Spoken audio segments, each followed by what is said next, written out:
everyone and welcome to this video. I'm Hamish from Patch Us In, and today I'll be looking at the Gears 5 tech test that was live this previous weekend.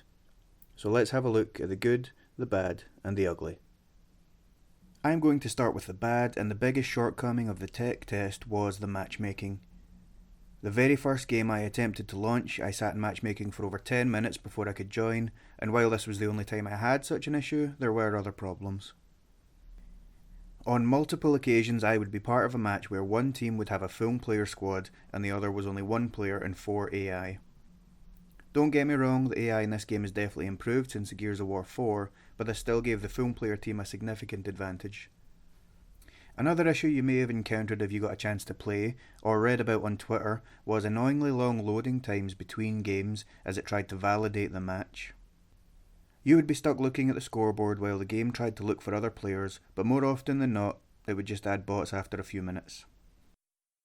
The spawning could also do with some tweaking. A couple of times I would respawn and be either in the middle of a firefight or even right in front of an enemy.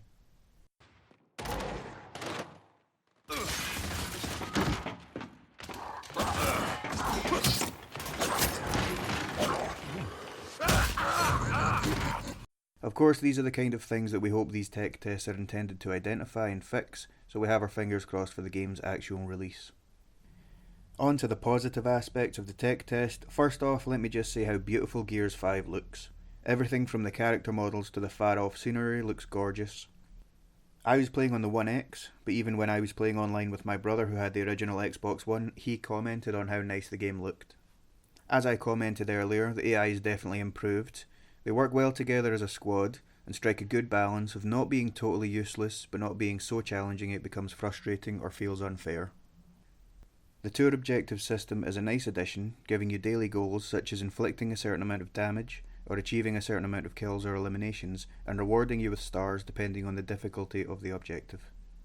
Completing enough of these during the tech test awards you with a tester banner, and there are some additional medals you can complete to get some skins for the Lancer, Gnasher and the Snub Pistol also. Don't worry if you didn't have a chance to complete these during the first time round, as you can still unlock them in the coming weekend when the tech test is back on. The character selection adds a nice bit of variety, as they each come with their own abilities and loadouts depending on your playstyle.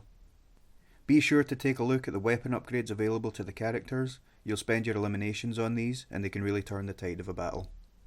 The game itself runs smoothly, playing at 60 frames per second and 4K HDR with no issues. There's a fun little bootcamp mode for those of you that have been living under a rock and haven't played a Gears of War game before, or those that want to refresh the basics. But in all seriousness, I would suggest running through this even just for some classic Baird banter. Overall, the Gears 5 tech test offers a nice glimpse of what's to come September 10th, and I would suggest any Gears fan or any fan of the third-person shooter genre who has a Game Pass Ultimate to have a look this weekend for the second part starting July 26th. So that wraps up this quick first look at the Gears 5 tech test. If you had a chance to play, then leave your thoughts below, and don't forget to like and subscribe if you want to see more of our videos like this in the future. Thanks for watching.